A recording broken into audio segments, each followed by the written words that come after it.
Hello again, this is Dolores Cannon with the Metaphysical Hour. And we're back alive again tonight. After I got back from the long trip, I've been doing the live shows now. I hope everyone had a happy new year. And we're off to the new year now of 2009. And someone told me the other day that 2009 is going to be a powerful year, that it's a year of manifestation. And those in numerology know that 2009 comes up to the number 11, which is a very powerful master number. So we're hoping everybody out there is going to get everything that they want, that they can create. Well, I've got a special guest tonight. Her name is Justine Alessi, and she's one of the authors that my company has published. But she is a master tarot reader. And she's been to our conferences, and I just think the world of Justine. She is the most accurate tarot reader I have ever seen. And I don't know, Justine, I put you in the class of a psychic too, because to me, the cards are just a tool, because you have such abilities that go beyond just the cards. Well, I think that the tarot is originally intended to do that. It gives messages. And as a reader, you're just interpreting messages. Therefore, yeah, I agree with you. I think that you're looking at 50-50, the tarot as well as your own psychic ability when you use them. And I really found that I've been using them now for over 20 years, and the longer I use them, the more I want to say, the more informative they become. Yes. Before we go, let me give out the toll-free number in case anyone wants to call in and ask questions while we're on the air. Okay, the toll-free number, in case you want to call in, is 877-876-5227. 877-876-5227. Okay, now, Justine, let's give a little bit about your background, because I think it's been a couple of years since I had you on. Yeah, I think it's been a while. I'm just a regular person, just like, I found over the years, having worked in this field now professionally for the last 20 years, and then having been, thanks to you, published as an author of the tarot, most people who are, I use the word intuitive, I think, a little more than psychic. I like the word better. They tend to be regular, everyday people. And I think what other people tend to look for, they look for people to manifest as, in some sort of an esoteric way, but that's not the case. You look at yourself, and, I know you and you know me, and we're just regular ladies who are, going to the supermarket just like everybody else. But the specialness is the good fortune that we have to have been gifted like we are gifted, and it is indeed a gift. I believe that every person in the world has intuitive energy. I just believe that some people are more in tune with it than others. And you know yourself, as many years as you've been doing regressions, you only get better because you just learn more. And the tarot speaks to me. And, if I would have said those words in 1950 or 1960, people would have thought I was crazy. But it really does. It speaks to me. And I realize now that most people who are in a metaphysical practice are being spoken to by their tool. And my mission is to bring the tarot out, to tell people, no, this is not a gypsy fortune-telling game. This is a truly, deeply spiritual method, and it's a tool, and it's combined with your intuition and the use of the cards and the way they spark reaction in your mind. They just set off sparks of reaction and knowledge that you have no way of knowing, that you just know as you look at the cards. And my goal and my mission is to make the tarot available to everybody. There is no reason everybody can't get something from the tarot, whether to read it as an occupation, which is, what I do, or to write about it, or just for their own daily use. I have many people who use the tarot as a daily meditative tool. Mm-hmm. Well, one thing I do want to say is Justine is different than the other tarot readers because she has found a way to bring the meanings of the cards into the modern-day world. A lot of the meanings were written so long ago. They go way back to the olden days. And that's the way the interpretations are still done by most readers. But Justine has brought them into the modern day and applying them to the way things are now. That's what makes a difference in her readings. And in her book, it's called The Rebirth of the Oracle, she gives all of these modern meanings. And I think that's what sets you apart, Justine. Thank you. You know, and that was part of my, you know, I mean, and somebody like you understand when I say I have been told, or, you know, I feel like, and everything is intuitive. And when I started to read tarot, it spoke to me. I was given the tarot as a gift. And when I looked at them for the first time, I have no idea why. I understood them. And to me, that speaks so much of past life, because I was brought up in the 1950s, Italian Catholic. You know, there wasn't no part of my world included tarot or astrology or runes or any of the things that, you know, that now are just everyday commonplace items. And as a reader, you know, I find the more I delve into the tarot, the more knowledge I have. And the knowledge I'm getting it's accurate knowledge. It's always accurate, to the place where sometimes it amazes even me. When I tell somebody this certain thing will happen, and they're like, there's no way that will happen. And I say, that's fine. You know, this is what the cards say. It doesn't, you know, but you just give it a chance. Well, then it'll happen. If a day goes by when somebody does not call me and validate me, it's a day that there are no phones left in the world, because people will call me and say, oh my gosh, I just wanted to tell you, you told me this, and this happened. And I tell people, it's not me, it's the cards. To me as a reader, I'm an interpreter is what I am.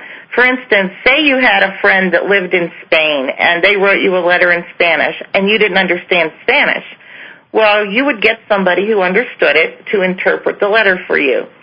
To me, the tarot reading, it's a letter from the world beyond or the world inside of us, intuitive. I can interpret it. Why I have been blessed like this, I have no idea. But I have had so many experiences that are out of the realm of probability. And I just know things. And sometimes it amazes me. To this day, it still amazes me. As I'm sure you run into the same thing, don't you? Oh, yeah, like you're saying, the day goes by, you don't get a phone call. Well, with me, we get hundreds of emails, and it's the same thing. You know, right, the same thing. Yeah, phone calls, emails, letters. People are so wonderful to me, that especially people who over the years have, you know, something has happened that I have, you know, told them about. And sometimes people are grateful. That is the word I want to often use as a reader. They're grateful because they know what to expect. And I think that kind of gratitude is not so much about me as it is the cards. And what I want everyone to do is to understand, grab a deck. I mean, there's beautiful decks out there, and they're not evil. One of the things that I would like to talk about tonight, there's three things I'd like to talk about, if you don't mind. One of them is, I'm sorry? Justine, I think that beeping meant there was a caller. Is there a caller, Don? Yes, there is. Okay, I heard the beeping. Wait a minute, just let her ask her question first. Okay. Yeah, go ahead. I was just curious if you could tell me if you give me a reading for 2009 with the tarot. One of the things that I have been seeing, and it's a repetitive thing, I don't, everybody's different because my readings are extremely individualized, but one common thing, last year seemed to be a really difficult year for most people, including myself, health-wise and financially and job-wise. Many people have had many, many problems. And what I have noticed is that in Virgo, in the tarot, around August, September, the Wheel of Fortune, the Moon, and then the good cards, the cards of the Aces, the Ace of Power, the Ace of Swords, they're all showing up around August, September, letting me know to tell people it might be difficult now, but by this fall you will begin to see a definite upward trend. Don't worry. Don't worry about your job. Don't worry about money, because that seems to be what people are concerned with our economy, and rightly so. But I'm going to tell you, I know from the cards, by September, give or take a few days here or there, everybody is going to start to lift upward. I feel it. I know it to be true. September 2009. Just to hang in there. Sorry, hon? You meant September 2009. Yes. What did I say? I'm sorry. Yeah, I did mean 2009. This year. So you want to hang in there by fall of this year, everything will turn around? Absolutely. In fact, I think that, right now I've got quite a few people who are really frightened. They're frightened for their careers. They're frightened for, to put food on their table. They're frightened. And somewhere in the deepest recesses of my intuitive self, I know that by the fall of this year, you will not have to be concerned. And it's not a negative not concern. It's very, very positive. I realize that, it takes a while for things. I mean, we've entered the 1,000 years of peace as of, March 8th, 2007. We entered the 1,000 years of peace, the age of Aquarius. And so we're in the beginning stages of Aquarius. However, I know in my soul that this year, at the end of the year, things are going to start to be better. Where next Christmas, you're not going to have to worry if you really should buy that or you shouldn't buy that, or if maybe this isn't a good time to, look at a career change. Everything's going to change. I know it. I feel it. Oh, but I tell I'm people. Sorry. Okay. Thanks for calling. Yep. But or did she have something else she wanted to say? Okay. But that's one thing I tell people though, was when they are afraid of things and fear things, then you draw that reality towards you. Oh, that's so true. It's what you focus on. Well, when you're doing regressions, Dolores, are you getting that fall of the year turnaround? I haven't got an exact date, but they're all saying that everything is fine. It's all in what you focused on. If you're focusing on, that becomes your reality. If you're focusing on you're going to have bad time, everything is going to be bad for you, you'll draw that towards you.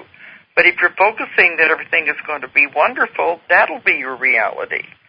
Well, and we're fortunate because we're in the arts of metaphysics, and we know that. But most of the people that you get don't know that. They don't know, how to deal with it or how to do it. And one of the things with the tarot is it's a tangible object. I can say to them, get a deck of cards, take a look at this card, the Ace of Swords, most important card in the tarot, because it portends power, mental, physical, emotional, spiritual. It's a power sword. And I tell people, there it is. There's the picture. Think about that picture because it gives them a tangible object. The tarot cards are an object between the reader and the client. And I can pull a card out and say, look, and I personally like the universal weight deck. Now, there are decks out there, but I like the universal weight deck because it's very easy to see why the card says what it says. And in the past, you have a call now? I don't know. Was there a beep? Yeah, there was a beep. Do you want to get that or do you want me to finish this? Don? I'm sorry? Okay, let's just go on then, because if it beeps again, then we know there's definitely somebody there. I didn't hear it. Okay. Anyway, what I find that with the tarot is that when people have the tangible between them, I can pick up the card and say, this is what this means, and they can look at the universal weight deck and see why. And lately, in the last year, what I started to do in my readings is I write down the card. I tell people, as a reader, we are very powerful. When you're a reader, you can tell anybody anything you want to tell them, and that is true. And they don't know, and sometimes, people don't use that correctly. They use it to manipulate. They use it for intentions that are not pure. So what I've been doing is most people that come to me have my book, and if they don't, they can get it. And I write down the card that I'm seeing it from. If I say to you, you're going to get a new job, and it's going to be in a school, and I know that's how specific tarot is, and you're going to have this job in May, I can show you with cards. I can pull the cards out and say, okay, this is the school card, this is the new job, and the money. I can tell them everything about it. And if they want to, they can go take a look at my book. I write them all down for them, just the names of the cards, and then they can go home. And if they want to, they can look at my book and see why I say what I say.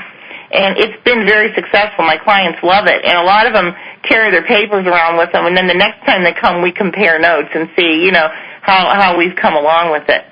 And one of the things I'd love to talk to you about tonight are Death and the Devil, those two cards.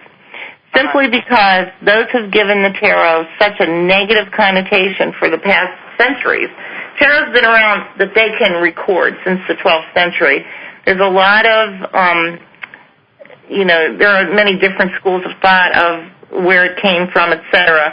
So I kind of go with the Egyptian school of thought that the tarot was used by the priestesses in Egypt and the priests in the temple to resolve conflict. It was used to to resolve problems. And over the years it evolved that during the 14th century, the Renaissance, the cards made their way into Europe from Egypt, and the French and Italian painters loved to paint the tarot.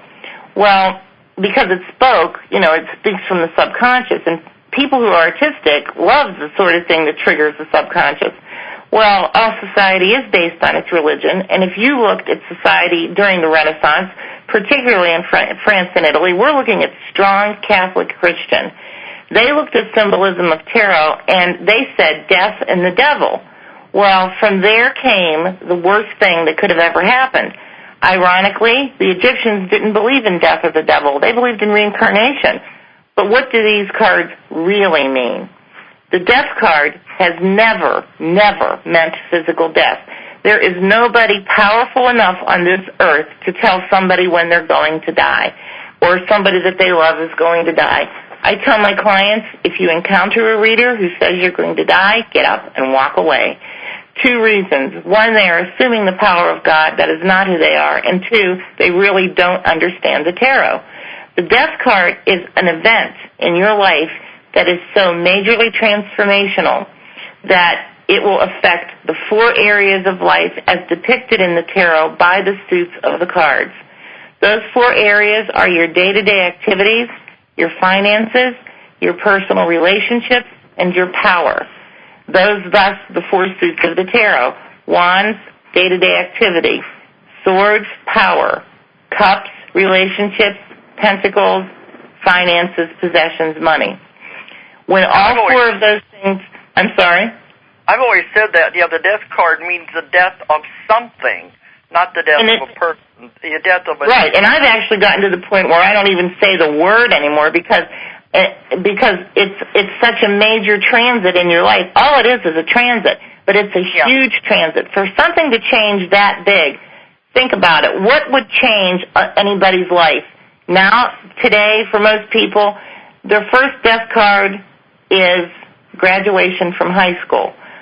However, I am seeing, I've been studying, a lot of sociology, and I am seeing a trend toward a fatherless society. A great many children, I see teenagers who are maybe between 15 and 16. I have a granddaughter named Mary Elise who is 16, and she and her friends were somewhat interested, so I devised a reading to use for younger people, young adults.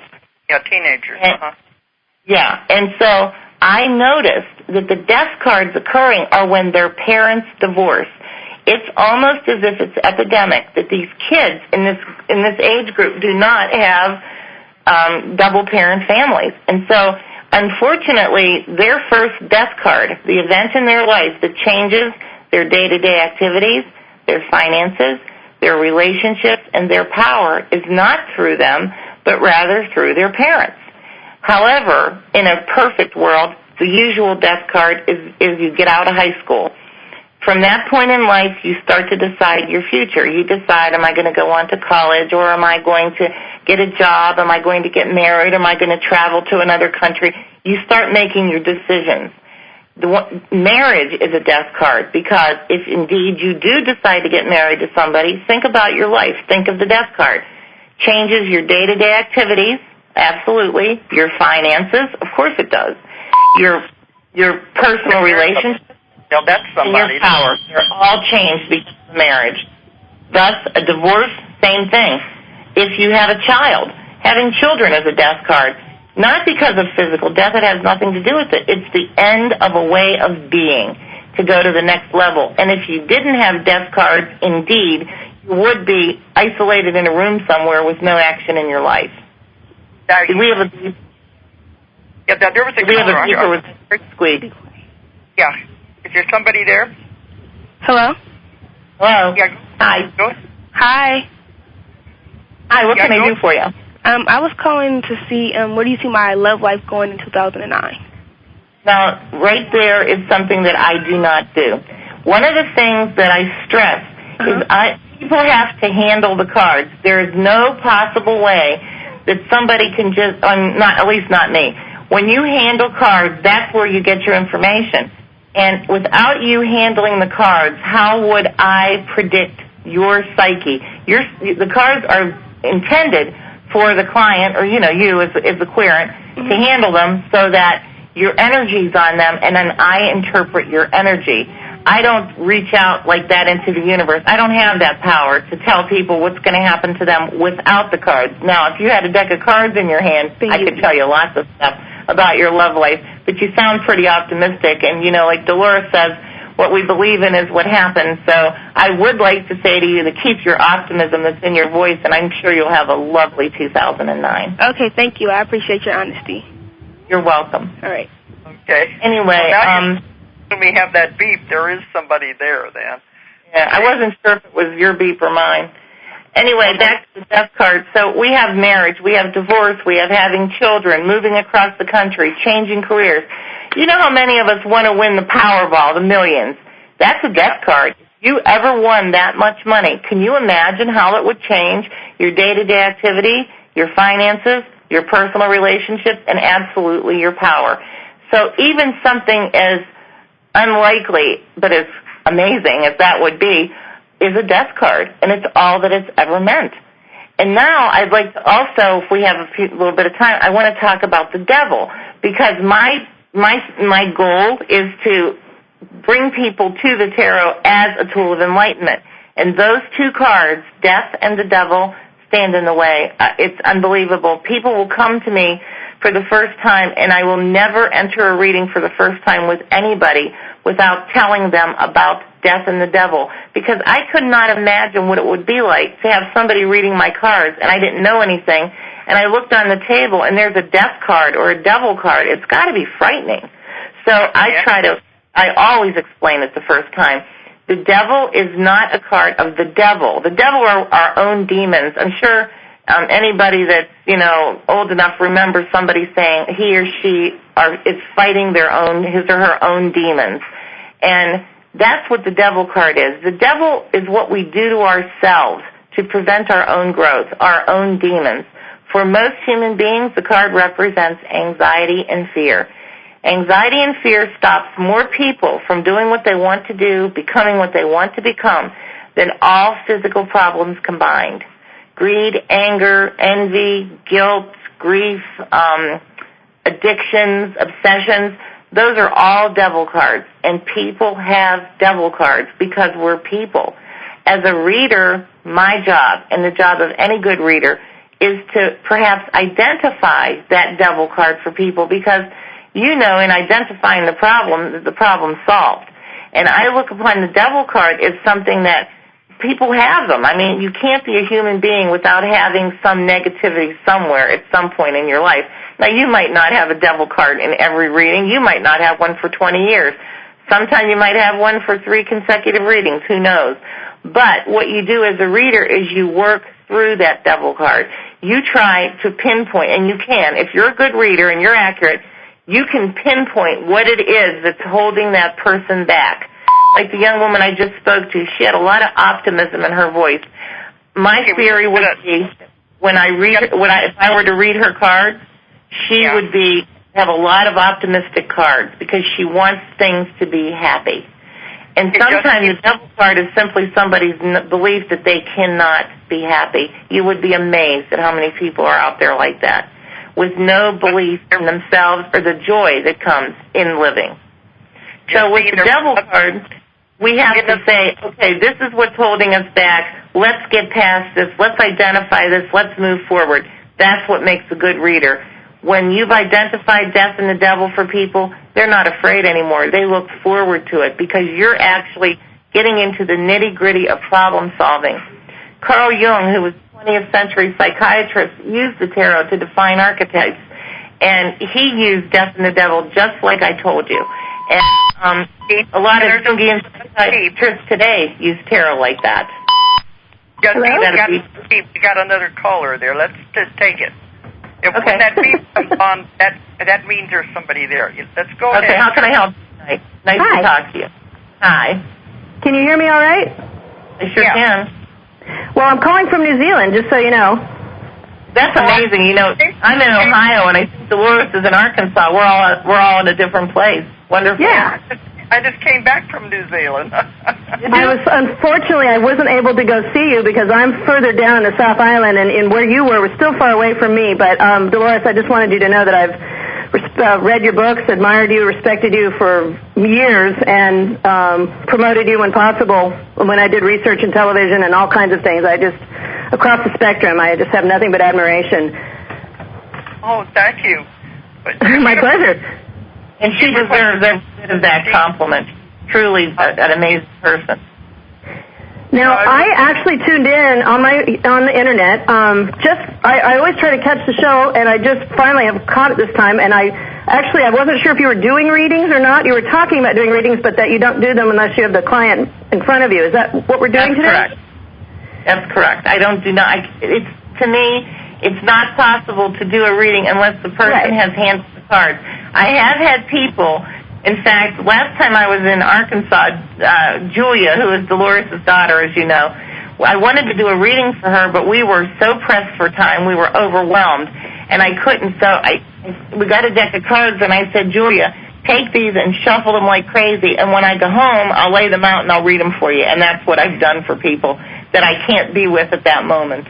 You know, done sort of a long. So I'm not able to call in I'm not calling in for a reading, I guess. I was hoping maybe I'd be able to call for that. Is this just to call in and speak? Because I actually do have something to say to that, which is funny. I read tarot myself, and I do have to say I disagree with you. I think that everyone probably reads differently, and I was listening to why you said that was for you, and you said you got the energy from the cards. For me, when I read, and I do have a client long-term that lives he actually moves all over the place, and I always read for him, and we've tested my readings for him for years. Most people that I read for are in person, but I have read for pretty much quite a few people that aren't. And for me, it's because it's that the information rests outside of both myself and anything physical. To me, it's the information is sitting there in sort of a sphere, and I'm able simply to contact it by asking to and by being in contact with that person, also clearing that room so that nothing else interferes with the information, clearing the space I'm in, asking the person to do that for themselves. And as long as they're amenable, they want to be read, and that I ask my guides to guide me and to help me find the information I need for them. I do use the cards, and I need the cards, but the energy isn't about the person touching them. It's simply, I guess it's off the plane or off the material plane, and I simply go reach it, find it, and transmit it to them. So that's just for what it's worth. And I respect that. I respect that everybody has their own belief system, and I hold with mine just because I like people to handle the cards.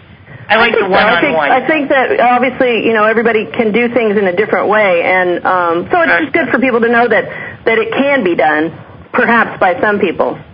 So that if they do get offered a reading, that isn't in person. I do agree with that. I just don't do that. But and like you said, if I know somebody real well, now I will make a little bit of a concession here. If somebody I know real well calls me and says, I'm thinking about getting a new job, can you flip a few cards and tell me what you think? Then I can do that. But if it's somebody I've never laid eyes on, no, I cannot do that. I have to have the cards with them and the cards. And actually, I teach tarot, and I teach that too. That tarot reading is a personal thing. You have a gift that's given to you in the way that it's given to you, and I totally respect your gift. But the main thing, if it works. Same back at you. Thank you, honey. The main thing is if it works, that she's using it and it works for her. That's the main thing. That's exactly right. We all have our way of things. You do know when it works. You know. Oh, you know. They do. Do you have anything else you want to ask Justine? Well, I'm sorry. Fill me in. How can is it just about doing readings? Is that what you're talking about today?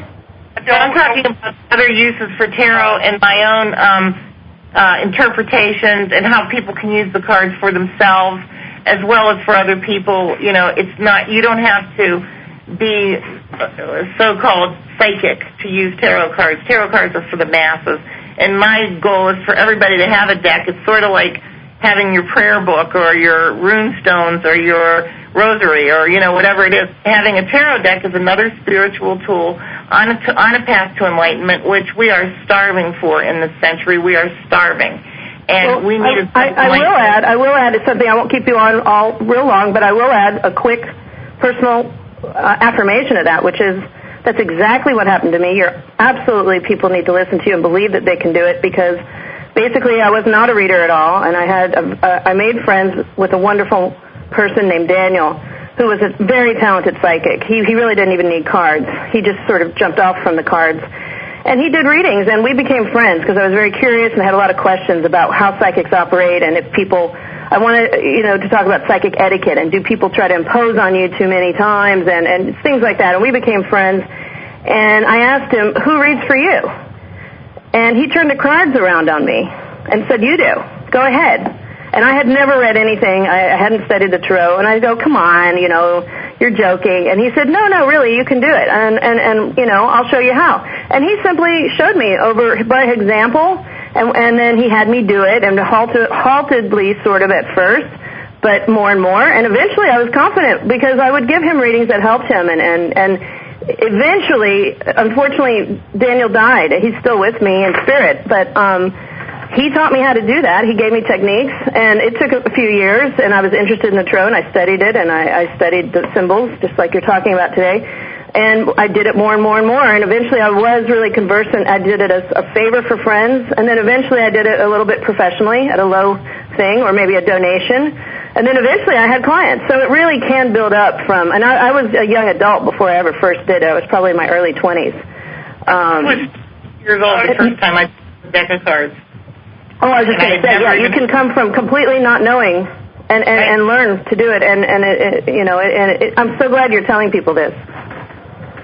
Well, thank you, because it's my whole purpose, with the tarot is everybody get a deck because you need things. Everybody needs things to help them along the path of life. There's nobody that can just exist without them, and tarot is a beautiful helper. I have classes that I give, and they're not... it depends upon the client, the class.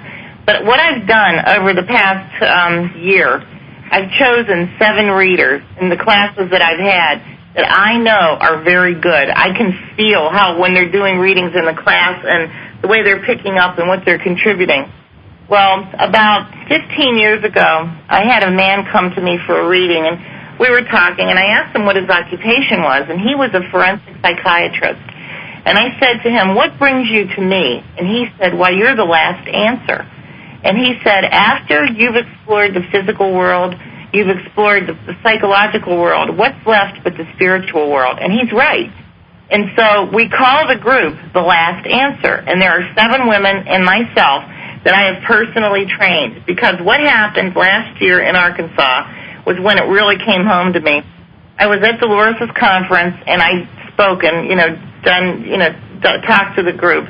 Well, what was that, Dolores? Maybe 150, 200 people there? There was a lot of people. Yeah, there was about 200 people. Uh-huh. Yeah, there was a lot of people. Well, after I got done, they all wanted me to do a reading for them. Well, I could no way do that many readings. I was there for a couple of days. So I don't like to say no to anybody, so I did as many as I could cram in, and the first day I did 13 of them. I was so sick the next day, or that night, I could barely, I was absolutely sick because it took too much out of me. So what I decided to do was train these people in my method, and the Alessi method is not, it's not like everybody else's. It's different. It's more of letting the person and you interact to solve the problem. That's how I would describe it. So I've taught my method to these 7 women intensely every single week we meet. And now we call the last answer. And so when I go anywhere now, if any of the women want to come, and I can't possibly do 200 readings, I would be it's impossible. Then if somebody wants a reading with my method, with somebody who's trained by me, they can use you have one of the girls from The Last Dancer do it, and they're all excellent. Personally trained for this year, and I will continue to train. And I'm going to tell you something. I'm very pleased with the results. And you're right. Everybody can use tarot, but I have noticed that some people have a little bit more of a gift. And I think the gift isn't so much in the intuitiveness. I think we all have that, but it's in the personality. You've got to have an outgoing personality, and you've got to be unafraid to say what you think. And there are many readers who are ego-driven, and you know this you've run into people like that. They're so ego-driven that what they say has to be absolute, and even if it's not what the person wants to talk about, it's more to feed the ego of the reader. That's not the kind of readers I want promoting my method. I want readers who are down in there helping people, helping them see. You can use the cards to absolutely see the subconscious and see what's stored in there. And you can change anything that you want to change. Sometimes somebody's reading isn't, the most positive thing in the world. Well, I'm not going to sit there and say something horrible. I'm going to say to them, look, this doesn't look very positive, but this is what the cards say you can do to change this. Because in truth, the cards will never leave you backed up against the wall. Never. They will always give you alternate answers. I've never known them not to. And sometimes it's not what people want to hear, but, and I run into that, I want to say, most often with relationship issues. The top 3 questions in the tarot, you may find this amusing. Will I ever have love? Will I ever have money? Will I ever lose weight? Those are the top 3. And the love thing, sometimes they're in a relationship with a person who's not good for them, and they want you as a reader, and many unscrupulous readers will continue to have this person come back to them and say things like, well, I can burn candles for you, or I can cast a spell, and this person's going to change, and he's going to love you, or she, or whatever. Well, to me, that's not even true. There's no truth to that. If the relationship's bad, I say it's not a good relationship. However, if you choose to stay in this relationship, this is what will happen. And I've gone, whatever the prediction might be. However, if you decide to leave this relationship, this is what's available. Sometimes nothing else is going to be available for 2 years. Sometimes it's never going to be available, but most likely, I would say 99% of the time, when you let go of one negative, you will have another positive enter, because it's the law of Newton's law. For every action, there is an equal and opposite reaction. And I tell people, if you let go of the bad relationship, you might be alone for a while. Therein, identifying the devil card, a lot of people's idea of the devil, what holds them back is the fear of being alone. It's fear. And if you can say to somebody, yes, you're going to be alone, but it's only going to be for about 6 months, and then in a social situation, you're going to meet a person who, and then I go into the description. I don't know if you've read my book or not, but for anyone who has read it, the majority of the book is concentrated on the court cards of the tarot.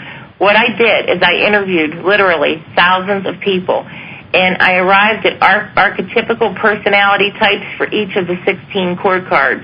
And they are accurate, dead on. They're dead on. Don't you agree, Dolores? Yeah, I do. With the accuracy of the court cards.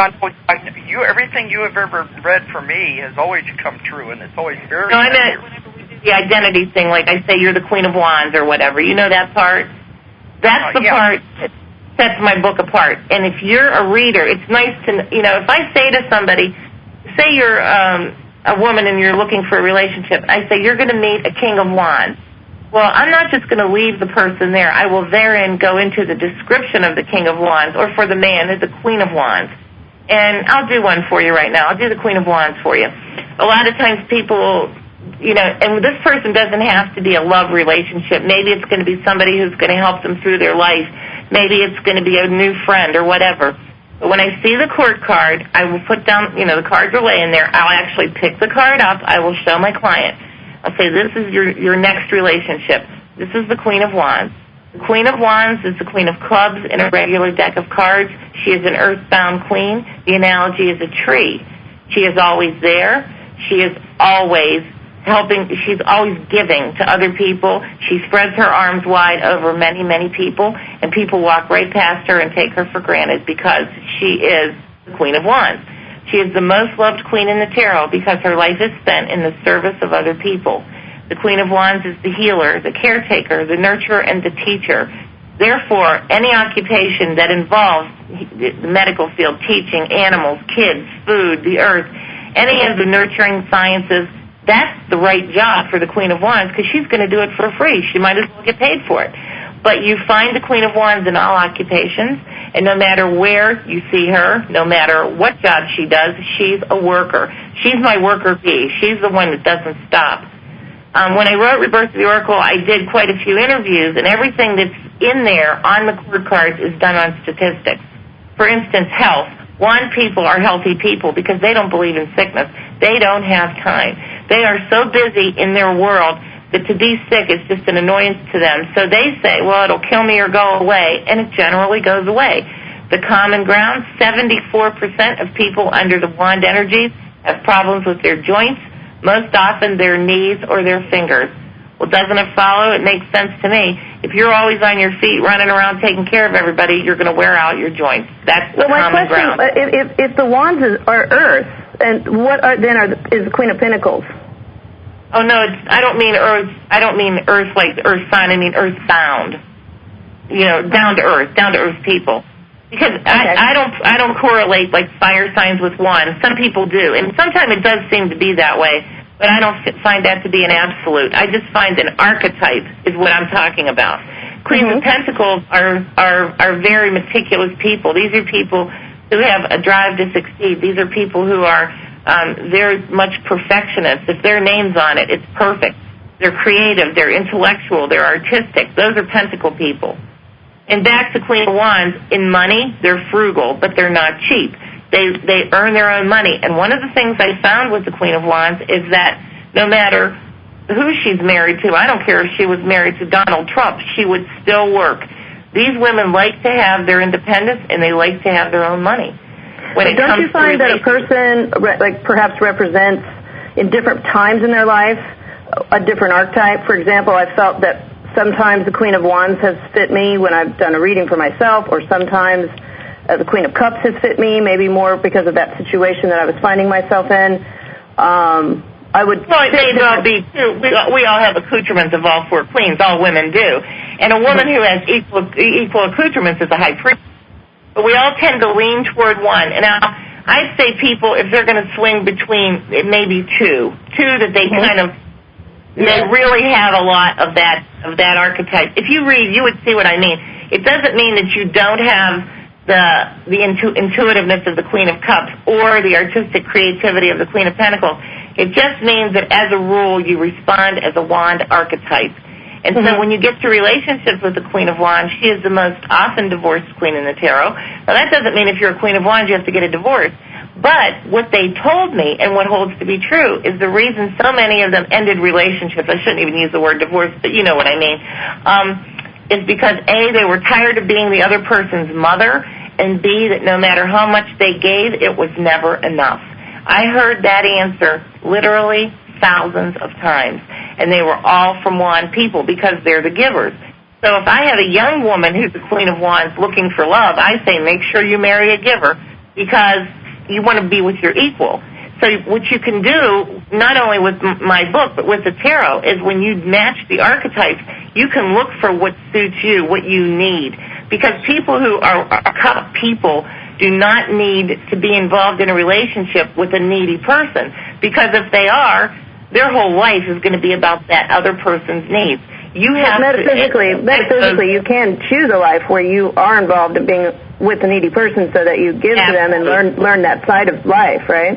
Absolutely. But what you're doing with tarot and using it, in your best interest, what you're going to do is you're going to aim for making yourself as happy as you can be. Because God, the universe, wants us to be happy.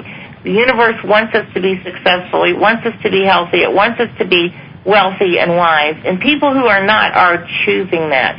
And with tarot, you can absolutely tell the person, well, this is why this and this is why that, down to the finest detail. I've given readings that sometimes the whole reading is going to focus on one thing. Other times it's going to focus on 10 things. I don't know. I never know when I lay them out. But I do have people ask questions. That as a reader is another thing I wanted to talk about.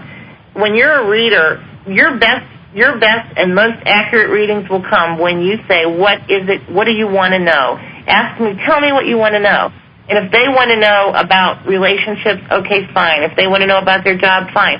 I'll focus there for them, but I will also touch on every other thing that's in that reading. I give them a full reading. Everything they want to know, plus whatever else is in there.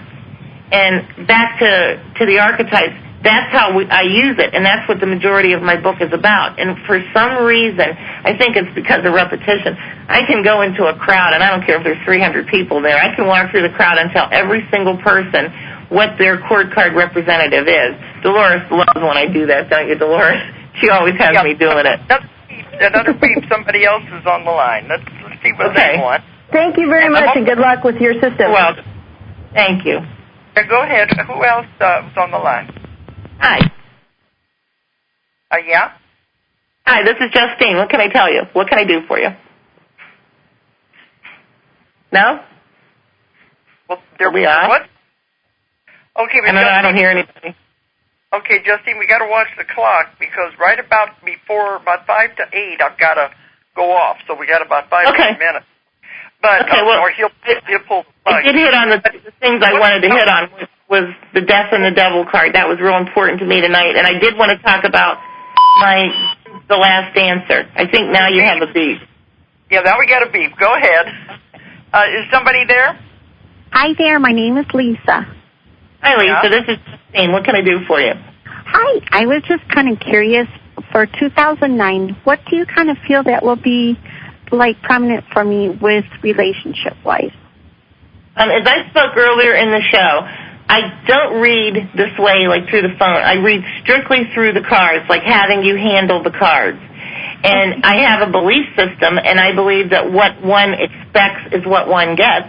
And I would suggest that you go get yourself a deck of cards. I'm sure that you would love them. I suggest the Universal Weight deck.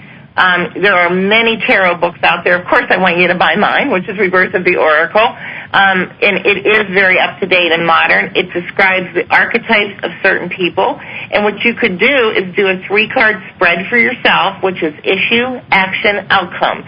Take 3 of the cards, look or even pull the court cards and see which one comes up and read the description. You can read cards for yourself. It is not difficult. But for me to stretch across, I don't know, where are you calling from, Lisa? Oh, Michigan. Michigan. I'm in Ohio. We're not too far apart. But for me to stretch across the miles like that, I'm not going to be able to give you an accurate reading. However, if you handled the deck of cards, I would tell you down to the month when you were going to meet somebody, what he would be like, etc. That's how accurate cards are. But I also want it to be known that you can do that for yourself. You have that much power. And I wish you success. And Lisa, she did say at the beginning of the show that 2009, by September, everything is going to turn around and be wonderful. Yes, that is. I'm getting it in almost every reading that I do.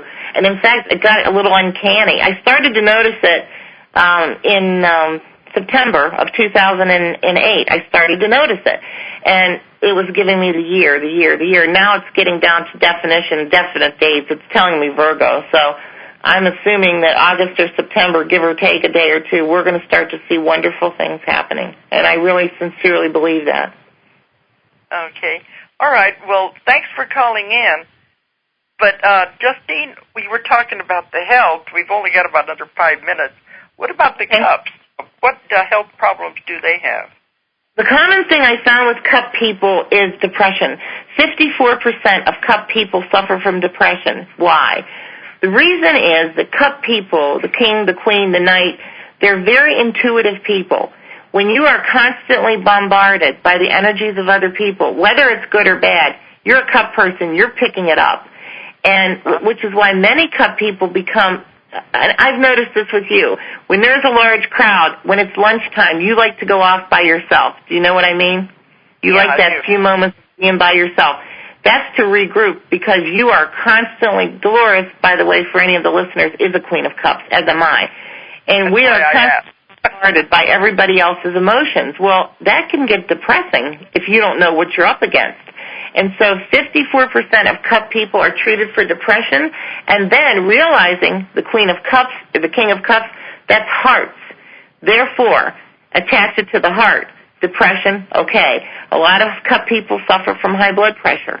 Many cup people suffer from ailments of the digestive system because in being the kind of intuitive person that we are, many of us don't like to declare it, and we swallow it.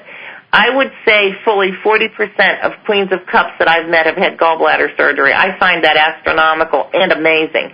But those are mostly it's depression, and then with the high blood pressure, the cholesterol, the lead-ins to heart disease, and then, of course, the stomach. Have you had any of those things? Not with me. I did have high blood pressure, but we brought it under control with the homeopathic. Oh, that's right. I remember. That was 2 years ago. Yeah. Yeah, but with me, the crowd, sometimes the energy can be overwhelming. It certainly can be, can't it? And when you have people, wanting to get inside your head, it's hard. Oh, yeah. But, everybody, they're all coming at you from so many different directions. And then when you're a tough person like you want to help everybody. And then when you've got a crowd like you, I know you get thousands of people. I don't know. What do you do? I mean, I'm sure you can be overwhelmed by it. Yeah, and I've known you, for a long time. I know that you like to retire. You like to have your quiet, your privacy. Well, I can see why. You got to get away from it. Okay, but anyway, we're coming down to the time, but Justine is going to be at our conference again. We'll be talking more about the conference as we get closer. But in June 12th to the 14th, we're having our fourth conference, the Transformation Conference here at Fayetteville, Arkansas. And Justine is going to be there again. And Justine, this time we said we were going to set your appointments before you come. Yeah, that's what Julia said. That's better. And then knowing that I'm going to bring the last answer girls, then anybody that wants a reading, and I will guarantee that you will have a good reading using any of the women I've trained.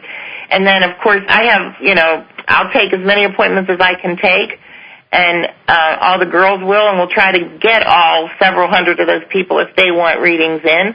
Our fee is $50 for a half an hour, and in that half an hour you will know everything that you want to know when we're done.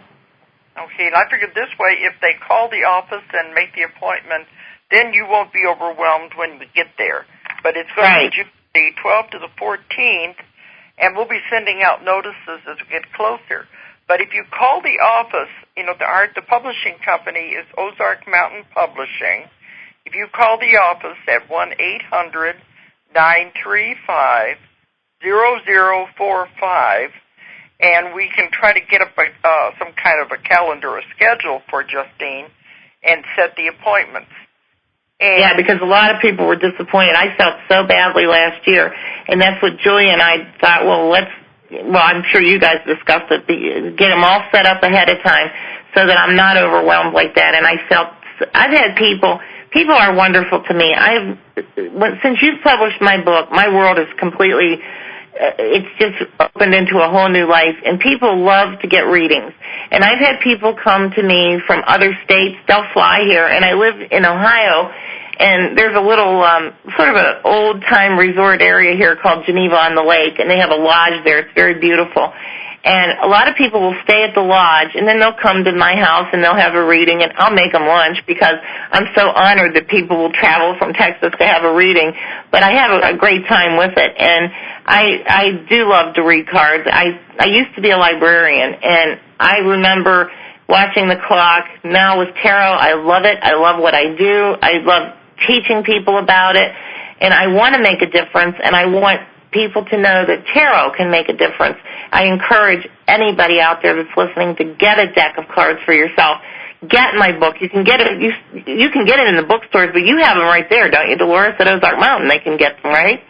That's what I was going to say. They can order them through us with the same $800, or you can go online. With our website is Ozark Mountain, but it's abbreviated OZARKMT.com. Or if you're overseas, it's OZARKMT.com. The name of the book is The Rebirth of the Oracle by Justine, Alessi. And we encourage you to do this. But Justine, now we've run out of time. I'm going to have to say goodbye. And it was wonderful talking to you. I want to thank you for coming on. And my pleasure. I'll probably have you on again right before the conference when I start interviewing all the speakers. But I would love to do that. Thank you so much for everything. Yeah, good night, and thank you for everything. And good night, everybody out there. Good night. Thank you. If you enjoyed the show, check out more of our other videos and be sure to subscribe and click the like button. Thank you for listening to the Metaphysical Hour with Dolores Cannon.